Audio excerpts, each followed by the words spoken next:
दोस्तों स्वागत है आपका आज के पंचम पाठ धनस्य सदुपयोग के वीडियो पाठ में। दोस्तों मैं हूँ सी जोशी और आप देख रहे हैं सी जोशी लर्निंग जोन। आज हम पढ़ेंगे कक्षा 7 के लिए है ये पंचम पाठ धनस्य सदुपयोग। दोस्तों पाठ को शुरू करने से पहले इसमें हम क्या क्या पढ़ने वाले हैं मैं आपको ये बता रहा हूँ। सबसे पहले हम इसका पाठ जो है बड़ा ही है, तो इस पाठ में हम इसका अर्थ समझेंगे, इसकी व्याख्या, और ये एक कहानी है और एक सच्ची घटना भी है। तो उसी को हम जानेंगे कि हमारे जो पहाड़ी क्षेत्र में कुर्मांचल है उसमें जो दारमा वैली है उस घाटी में किस तरह से एक घटना घटित हुई थी। बहुत रोचक घटना है। तो आइए देखते हैं इस पाठ को। कुर्मांचले दारमा इति उपत्यका प्रसिद्धा अस्ति। इयं हिमालयस्य निकटे पर्वतानां मध्यभागे अस्ति। तत्र एका जसुली नामधेया स्त्री निवसति स्म। सा धनिकगृहवासिनी धर्मानुरागिणी पितरो एकला पुत्री च आसीत्। कुर्मांचले दारमा इति उपत्यका प्रसिद्धा अस्ति। कुमाऊं मंडल में दारमा नामक एक घाटी है। उपत्यका माने होता है घाटी, उपत्यका याद रखिए इसको, इसका अर्थ होता है घाटी। दारमा नामक घाटी प्रसिद्ध है। इयम हिमालयस्य यानी हिमालय के निकट पर्वतानां मध्य पर्वतों के बीच में अस्ति है। यह प्रसिद्ध घाटी जो है हिमालय के जो निकट पर्वत हैं उनके मध्य भाग में स्थित है। तत्र वहाँ एक जसुली नामधेया जसुली नाम की स्त्री निवसति स्म महिला रहती थी। सा धनिक गृहवासिनी, वह कैसी थी? धनिक गृहवासिनी थी, मतलब एक धनी घर की महिला थी। और धर्मानुरागिणी, धर्म पर अनुराग करने वाली या धर्म को मानने वाली। पित्रोह एकला पुत्री च आसीत, और अपने माता पिता की वो क्या थी? अकेली पुत्री थी। तो आप इसको समझे होंगे कि कहानी है दारमा के जो पर्वत हैं उनके बीच में बसी हुई घाटी है दारमा घाटी, और उसमें एक बहुत ही धनिक परिवार की यानी मुस्लिम नाम की महिला जो एक धनी वर्ग की थी और धर्म को बहुत मानती थी और अपने माता पिता की अकेली संतान थी। तो आगे देखते हैं। उपत्यकायाम एका नदी बहती। उस उपत्यका में यानी उस घाटी में एक नदी बहती थी। नदी उभयतः वृक्षा सन्ति। नदी के उभयतः माने होता दोनों ओर, दोनों ओर, नदी के दोनों ओर वृक्षा पेड़ सन्ति हैं। इतः नातिदूरे एक ग्राम अस्ति, और यह गांव से दूर नहीं है, नज़दीक ही एक गांव था। ग्रामम परितः पर्वता सन्ति, और गांव के चारों तरफ, परितः माने होता चारों ओर। अब इसको याद रखिए, उभयतः माने दोनों ओर, परितः माने चारों ओर, चारों ओर पर्वता सन्ति, पर्वत हैं। ग्रामाद अत्र आगत्य, ग्रामाद माने गांव से, अत्र आगत्य यहाँ आकर, पंचमी व्यक्ति है इसमें, गांव से वो इधर आ गई, तो ग्रामाद अत्र आगत्य, गांव से इधर आकर जसुली जो महिला थी वो प्रतिदिनम रोज नैका स्वर्ण मुद्रा नद्ये जले प्रक्षिपति। एक सोने की मुद्रा, रोज एक सोने की मुद्रा नदिया जले माने नदी के जल में प्रक्षिपति फेंक देती थी। कर्ण परंपरिया इयम वार्ता जनेषु प्रसृता। कर्ण परंपरिया माने कानो कान, यानी एक ने दूसरे से कहा, उसने अगले से कहा, इस तरह कर्ण परंपरिया के अनुसार यह वार्ता, यह बात जो है कि जसुली ऐसे जो नदी में जाती है और वहाँ एक सोने की मुद्रा रोज चढ़ा आती है या फेंक देती है। जनेषु प्रसरिता माने लोगों में फैल गई, प्रसरिता माने फैल गई, प्रसरिता माने होता है फैल गई।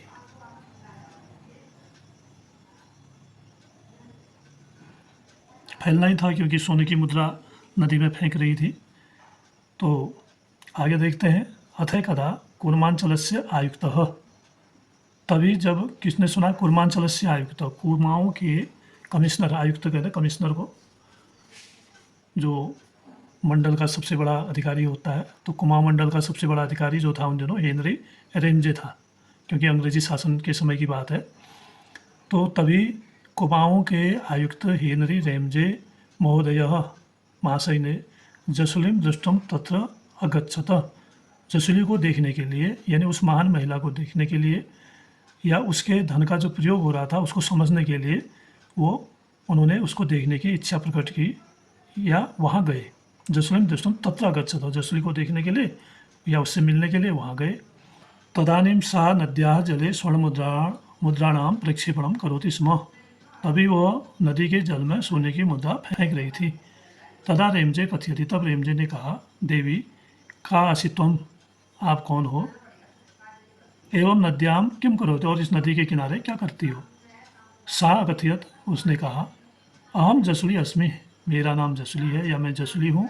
मम पार्श्वे, मेरे पास में, प्रभुतम धनम अस्ति, प्रभुतम ने बहुत अधिक, अत्यधिक, धनम अस्ति, धन है। अतएव प्रतिदिन नदी समर्पयामि, इसलिए रोज नदी में समर्पण करती हूँ, नदी को समर्पित कर देती हूँ। रेमजे कथयत, रेमजे ने कहा, भगिनी किम धनस्य उपयोग एवमेव भवति, हे बहन, भगिनी मने होता है बहन।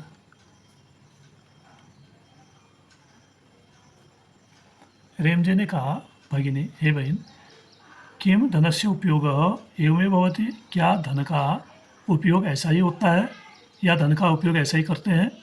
जसुली अवदत, जसुली बोली, भो कह आशय भवत, अरे आपका क्या मतलब है? आशय माने अर्थ, क्या अर्थ है, आप क्या कहना चाहते हैं? कर्महीनेभ्य धनम यच्छानि येन ते द्योतादिकेषु संलग्ना भयेयुः, यदि कर्महीन को धन दिया जाए, कर्महीनेभ्य जो काम नहीं करता है, जो आलसी है, मेहनत नहीं करता है, ऐसे व्यक्ति को अगर धन दिया जाता है, ते द्योतादिकेषु संलग्ना भयेयुः, वो क्या करेगा? जुआ खेलेगा और अन्य जो गलत व्यसन है उनमें संलग्न हो जाएगा, उनमें संलग्न हो जाएगा। रेमजे कथयत, रेमजे ने कहा, अवधानेन सुनो, आप ध्यान से सुनिए। तव अनेन धनेन चिरम यावत जनानाम उपकार भविष्यति, आपके इस धन से लंबे समय तक, चिरम बहुत लंबे समय तक, जनानाम लोगों का, उपकार उपकार या भलाई, भविष्यति होगी, क्या होगा? तत् कथम इति, हुआ कैसे? यह जसुली ने पूछा। जसुली कथयत, पुनः रेमजे कथयति, फिर रेमजे ने कहा, भगिनी अत्र सर्वत्र पर्वतीय भूभागेषु अध उपरि च यात्रिणां कृते विश्रामस्य व्यवस्था नास्ति, हे बहन, अत्र यहाँ सर्वत्र सभी पहाड़ी क्षेत्र, पर्वतीय भूभागेषु पहाड़ी क्षेत्र में, अध उपरि जो नीचे ऊपर आने जाने वाले यात्री हैं, यात्रिणाम करते, यात्रियों के लिए, यानी उन दिनों पैदल रास्ते थे, तो दारमा से अल्मोड़ा, दारमा से टनकपुर, दारमा वैली से हल्द्वानी जाने के लिए पैदल रास्ता था, तो उस रास्ते पर आने जाने वाले यात्रियों के लिए विश्राम के लिए कोई व्यवस्था नहीं थी, विश्रामस्य, विश्राम की व्यवस्था नास्ति, व्यवस्था नहीं है। अतः त्वम संपूर्णे उत्तराखंडे दुर्गम पर्वतीय क्षेत्रेषु यात्रिणाम कृते धर्मशालां निर्माणम कार्यतु, अतः आप जो है क्या करें, संपूर्ण उत्तराखंड में जो दुर्गम पर्वतीय क्षेत्र हैं उन पर आने, क्योंकि पर्वतीय क्षेत्र था, जंगल थे, नदियाँ थी, लोगों के रहने की व्यवस्था नहीं थी, तो उन्होंने सुझाव दिया कि यात्रिणाम कृते धर्मशाला नाम निर्माणम कार्यतु, यात्रियों के लिए धर्मशालाओं का निर्माण करो। विद्यार्थी नाम करते पाठशाला नाम, विद्यार्थियों के लिए पाठशाला बनवाओ। रोगिणाम करते चिकित्सालया नाम, और रोगियों के लिए चिकित्सालय बनवाओ। च निर्माणम करो, और रोगियों के लिए चिकित्सालय का निर्माण करो। धन का सही उपयोग आयुक्त महोदय ने उनको बताया। इत्यम तव धनस्य सदुपयोग भविष्यति, इससे क्या होगा, आपके धन का सदुपयोग होगा, लोग आपको याद करेंगे। अभी भी बहुत सारी धर्मशालाएँ, इधर एक क्वारब कहते हैं, अल्मोड़ा पहुंचने से 10-15 किलोमीटर पहले, वहाँ पर बिल्कुल रोड में ही एक धर्मशाला बनी हुई है।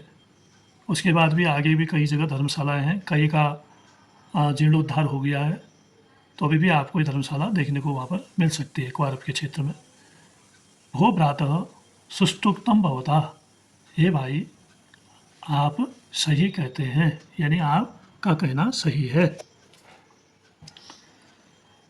अवश्यमेव तव वचनस्य पालनम भविष्यति। अब जसुली की समझ में बात आ गई, तो उसने कहा कि अवश्य ही आपके वचनों का, यानी आपने जो सलाह दी है, जो सुझाव दिया है, उसका पालन होगा। रेमजे महोदय प्रत्यवदत। रेमजे महोदय ने फिर कहा, अहमपि तथा प्रसन्नताया अनुभवं करिष्यामि। मुझे भी तब बहुत प्रसन्नता का अनुभव होगा। यदा तव निर्मातायाम धर्मशालायाम कदाचित निवासम करिष्यामि। शायद मैं कभी आपकी बनाई हुई धर्मशालाओं में जब निवास करूंगा, तब मुझे भी बहुत ही प्रसन्नता का अनुभव होगा। जसुली पुनः कथयत।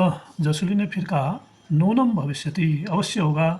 एतद तु मम सौभाग्यम वर्धयिष्यति। ऐसा बताकर आपने मुझे मेरा सौभाग्य बढ़ा दिया है। ईश्वर की कृपा से पुनः मिलनम भविष्यति, फिर से हम मिलेंगे, फिर हमारा मिलना होगा। परस्परम अभिवादनम कृत्वा तौ निर्गच्छतः। आपस में अभिवादन करके वो दोनों निकल जाते हैं। कालांतरे जसुली स्ववचन परिपालनाय अनेकानि उत्कृष्ट कार्याणि अकरोत्। और समय बीतने के साथ ही जसुली ने अपने वचन के पालन के लिए अनेक उत्कृष्ट, बहुत ही उत्कृष्ट कार्य किए। समाजे प्रतिष्ठां चालवत, जिससे उनको समाज में बहुत सारी प्रतिष्ठा प्राप्त हुई। आज भी हम देखते हैं उनके बनाए हुए विद्यालय हैं, अस्पताल हैं और धर्मशालाएं हैं। तो इस तरह दोस्तों, आपको ये कहानी कैसी लगी, ये घटना कैसी लगी, आप अपने लाइक करके और चैनल को सब्सक्राइब करके अवश्य बताइएगा। और सारे पाठ इसकी जो प्लेलिस्ट है उसमें डाल दिए हैं, आप उनका भी अध्ययन करें। लिस्ट खोलेंगे तो आपको पाठ दर पाठ आपको उनके उत्तर मिलते जाएंगे। तो आज का पाठ यहीं तक। धन्यवाद।